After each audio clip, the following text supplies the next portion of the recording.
Hola, hola, and welcome back to Voz Memos. In this episode, I'm going to recap Zinefest. It's the festival I've been prepping all my zines for. Spoiler, it went really well. I'll be going through my observations, trading, and all the cool creators I met, as well as like some takeaways and maybe some advice to other people that are interested in like a tabling style event. So let's get right into it on this episode of Voz Memos.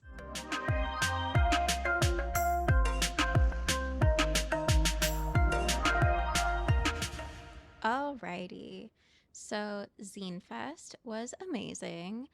I sold over 50 zines, which I did not expect at all. And it was super busy, bustling the whole time. I asked my boyfriend to bring me like a book because at first I was a little nervous that I was going to be bored because it was a 5-hour event. But by the time he came like halfway through to check on me, I was like in the middle of sales. Like even the people that I asked to come like visit me, I like couldn't even say goodbye to some people because I was like getting bombarded with like people talking to me, which was super fun, super cool. But yeah, it went way better than I could have ever expected. I also set my expectations very low because one, I hadn't ever been to that event in particular, and two, I didn't want to like be disappointed. So my only goal was to make back my tabling fee, which I did. So success. How do you define success? There you go. It was a successful event for me. And then I had a great tabling buddy too. So that helped a lot because it kind of seemed like the tables were like thematically aligned, but it was also hard to tell because I only got up a few times. So I don't know. Either way, I had a great time. And let's get into like some of my observations at the event. Probably the best part was like watching people browse the zines on my table and then seeing their reactions. Like maybe they like point at one to show their friend or actually laugh or smile at a page. And I mean, as an artist, like watching somebody resonate with your art is like the highest compliment. And I didn't even care if like they bought it or not because I was just happy that they connected with it. And so I saw like two people told me about like when they saw my butterfly zine, which is about saving the butterflies. They are still an endangered species, especially the monarch butterfly. Two people separately told me that they had experience raising monarch butterflies, and this zine really resonated with them, and they wanted to bring it back to their community to share.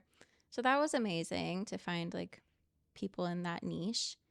And just people in general that connected to the same niches that my zines were covering was really cool. Like sometimes like I just didn't know if anyone would understand. Like my niches are more accessible than some things I saw out there, but like X-Files and cat lovers. Like once you start putting two categories together of anything, it just whittles down your audience so much. So yeah, my X-Files zine definitely got a few smiles.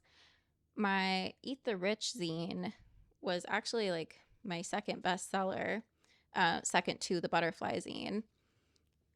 And I did go over this one a little bit on this channel. And I'll put the link to all of my zines on this podcast. That was my second bestseller. And I just didn't know how many Swiftie anti-capitalists would be at Zinefest. Apparently, there were a lot. And in fact, twice, like somebody came up and they're like, oh, I'm going to buy another one of these for my friend, which was really cool. And then there was somebody moving to Northeast Minneapolis, and that was perfect because of my Board and Nord zine, which is just a tour of Northeast Minneapolis. So that was fun that it could actually help somebody like get acquainted with the area.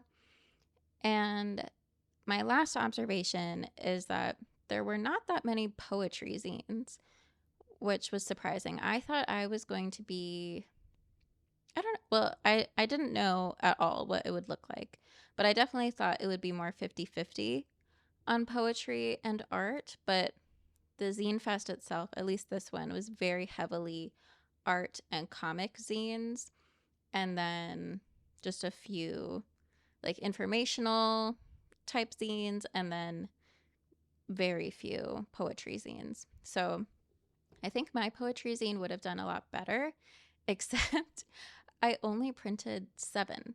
And I'm so scared because I had blank covers mixed in with the 7. I didn't realize until I tried to give somebody one and they're like, oh, that one's empty. And it's like kind of haunting me. I'm hoping that nobody got a blank one actually. I'm hoping that that was the first one that I tried to give out and then I got rid of all the blank ones in the basket. But it is haunting me a little bit that there were blank ones in there. So yeah, I think my technology poetry zine would have done better if I had printed more of them. So, note to self, actually double check my inventory and print enough. Everything else I had plenty of. I think like 20 is a good amount of like for a first edition. And yeah, the technology one I only had half of that, not even half of that. So, yeah, so that was just one thing that I wish I had done better was just double check what I'm putting in the baskets. And then, I mean, a huge highlight for me was trading zines. And I knew this was a thing, but I didn't really realize how it would play out until I was there. And I started going around the tables and like seeing some things that I was interested in. And then luckily, like one of the first tables I went to, they're like, oh, like you're tabling here. Like, let's do a trade. And I was like, oh, yeah. We're supposed to be trading if like you're into it. So then I was like trading like crazy. And I made about like 17 different trades. And I think like they did feel awkward at times. I was like, do you want to trade? Like, do you not want to trade? What are you willing to trade? Because some people's zines are like very high quality, you know, and you don't want to give them something that took you like 2 seconds to make. Like you want it to feel like a fair trade. So I think the thing I noticed that made it really like comfortable to do a trade was people were wearing like lanyards that said trade with me or ask me about trades, or they had a sign on their table that was like ask me about trades.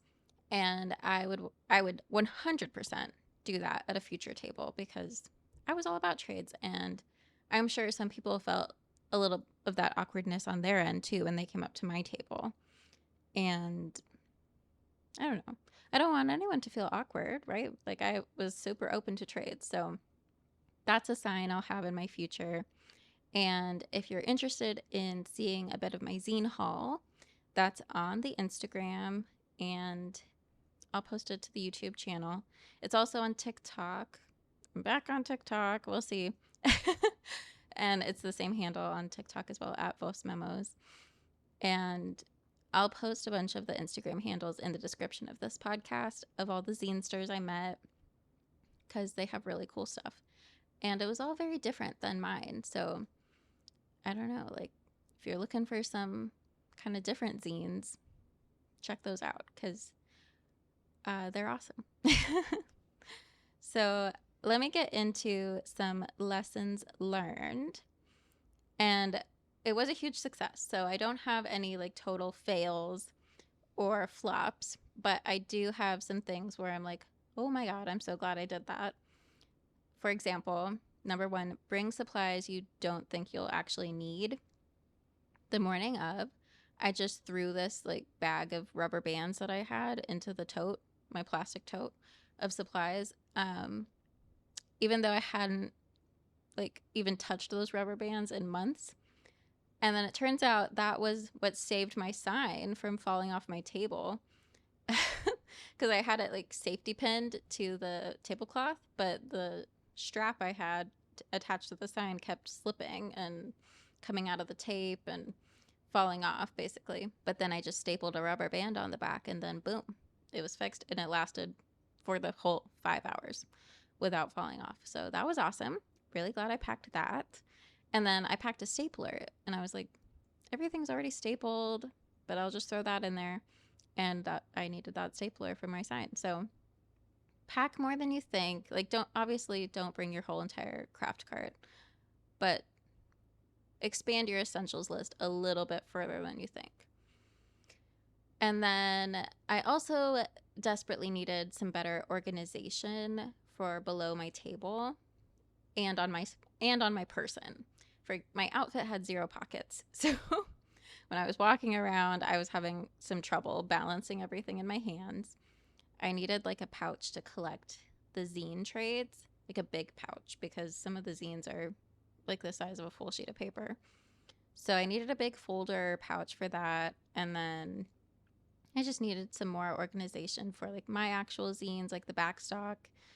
And yeah, like at the end of the day, I was literally finding zines in my purse. Like they were all over. So that would have been better to have a few more supplies. And then snacks. I didn't pack any snacks. And then I was sitting at my table like 30 minutes into the event. It's like 12:30 and I'm like, "Oh, I didn't eat lunch before this and I'm going to be here for 5 hours." And so luckily my boyfriend saved me with Wendy's. Thank you, Grant. I would have been severely like hangry by the end of the event if I had not had that. So that saved me. But the person tabling with me, she like brought a whole like bento box with her. So you could be more prepared and actually bring your own snacks. And then less is more is my next lesson. I was really debating like how many copies of the zines to have, and I was like, am I going to run out? Like obviously if I had sold out of any of my zines besides like the one I underprinted, that would have been crazy. But yeah, the butterfly one, which was my top seller, I only printed 20 copies of it and I sold like 17. So 20 copies was about perfect, especially considering how varied my inventory was. Obviously, if you have less zines, then you could print more of them. But 20 copies of my zines was plenty. And then business cards, I did run out of business cards and I printed 20 of those. So anything that you're giving away for free probably needs more copies. I guess that would be the lesson. Have something free on your table that people can interact with and take, and then make sure you have a lot of it. Also, my business cards were really cool, so that might be another driver of why they ran out. But either way, I need more of those. I did have an email list on my table to sign up for my blog, and that was a huge success. Filled out almost every line on it and basically doubled my blog subscribers, which was great. And so that was like another thing that like if somebody was like lukewarm on my zines, or maybe they ran out of money, like they're out of budget, or they just like want to support but they don't want to buy a zine, then they signed up for the email list. And that was also like a really easy exit if they felt like, oh, I signed up for your email list, thanks so much, and then they like walk to the next table. So highly recommend that.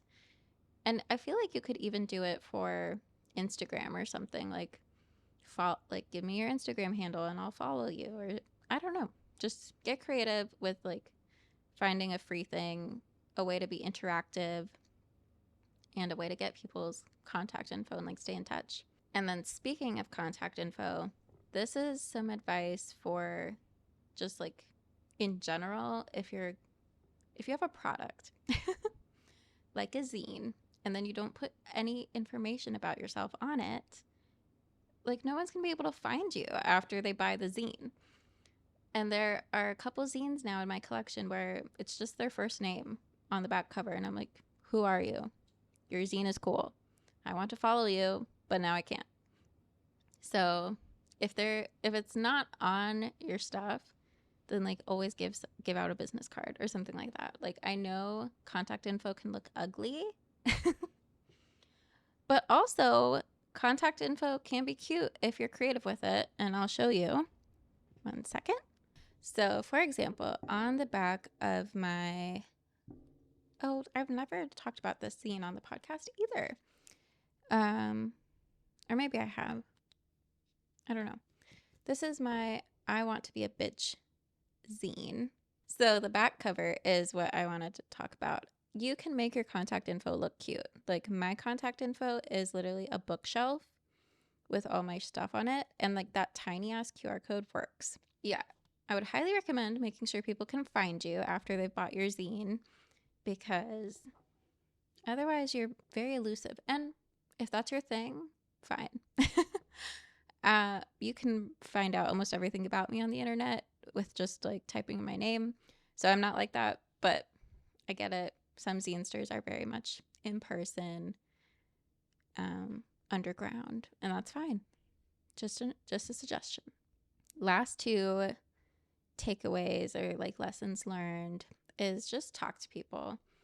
Like, I was definitely nervous to talk to people at first, and I did get a few rejections. Like, I thought this one girl was a Swiftie because she was wearing a friendship bracelet with the letters, but she was not. And so it was a little awkward. But I was like, "Oh, are you a Swiftie?" And then like we're all wearing masks. She's like, "What? What are you saying?" I'm like, "Are you a Swiftie?" Yeah, and then she wasn't. So even through the rejections, it was way more fun once I was like talking to people that were interacting with my table and like finding out a little bit about them. And then I could like also market my zines a little better to them too, because maybe like they say something that I'm like, oh my God, I talk about that in this zine. So, and it would be demoralizing if I hadn't made a single sale and I was just talking to people and they're like, okay, bye, and like not buying anything. So it is tough advice if your like table's not doing well. If your table's not doing well, and I've definitely been a customer on the other side of that interaction where I'm like, I'm not going to buy anything. Please stop talking to me. So it's a fine line. And I'm sure it takes practice. This was just my first event. So I'm just going to keep that in mind for future events. And then my last thing is just plan on resting after, because oh my God, I was exhausted after Zinefest. I crawled right into bed and closed my eyes. I had a huge headache. I was probably dehydrated. I think a lot of that was just like the mask putting tension on the back of my head and making it hard to breathe. But I'm happy to wear it because COVID is on the resurgence, which is scary. So I was fine to wear the mask, but I think it did help give me a huge headache. So I was just in bed and I like put this like aloe vera face mask on and I almost cried. It felt so good. It was cooling and my eyes were so tired. Like, I think just being in that customer service role again was a lot. So kudos to everyone that their whole job is customer service, because I do not get that kind of interaction at work anymore. Okay, we're coming to the end of my recap. So you bought some zines. What do you do with them? Yeah, this is a question I feel like my some of my family and friends wanted to ask me, but they were already there. They're like, I don't know what to do with this stuff. I would say for my collection, I am shelving them. I'm just tucking them right next to all of my other books. And I haven't really experimented too much with the shelving. They're all just clumped in one section. But I think it would be fun to tuck them in near similar themed books if your library is that big. Or my plan is to get one of those fake book boxes and tuck them all in there and then like decorate the outside to like allude to the fact that there's zines in there. So that way they like stay protected and they don't get lost because they are usually pretty small. So that's an option. Hopefully I'll post a video of that project when I'm done with it. Another option, coffee table or like trinket display. They're so tiny, like they can get tucked anywhere, right? And the big thing is like you want to like have access to them so you remember them, so you read them, so you share them. And if they're just hiding, then maybe you forget about them. So celebrate them, celebrate your like collection. I would put them kind of in the same category as stickers. So whatever your policy is with stickers, you could probably find an adjacent solution for your zines. And then honestly, like they are a form of accessible art. So it could be cool to frame it too if there's one that has a really cool spread or a really cool cover. And then lastly, you can give your zines away. Like I found at least one zine that I traded for, and I was like, wait a second, this would be perfect for an upcoming birthday for a friend of mine. So I'm just going to tuck that in with the rest of her gift. And if I saw a zine like that where I was like, oh, like this would be perfect for this person, and this would be perfect for that person. I would totally get it for them. Like, because I think like it's just such a fun little like art gift to like get somebody, and it's just a fun magazine that's personalized to them. And then, yeah, also shout out any zinesters that you can on like your socials and stuff. Like, send love towards them because it is a small community, it's a niche community, and I think, but it's like a super welcoming community. So I think just sharing the love is another thing you can do with your zines. So I'll kind of leave it there. I'm feeling super inspired. I definitely want to go to more events like that. The people were amazing, and I just want to get more connected with the other zinesters in the area. So I want to do more poetry. I want to try some comics. There were so many cool comics, and I even like heard of this really cool strategy where this guy sends out a newsletter, like a monthly newsletter, and then once he's collected enough like comics that he sent out, then he creates like an edition, a volume of those. So I feel like that's a really easy way to pace myself, because the idea of creating a full comic book is terrifying. But yeah, like I'm super inspired, and I hope to go to another event like this very soon. And tabling or not, like I would just go trade zines at any zine fest, honestly. So I hope this inspires you to like check out some more zines and maybe make your own, because it's a great little hobby and anyone can do it. So thanks for listening to this one, and I'll catch you on the next episode of Voz Memos. Bye.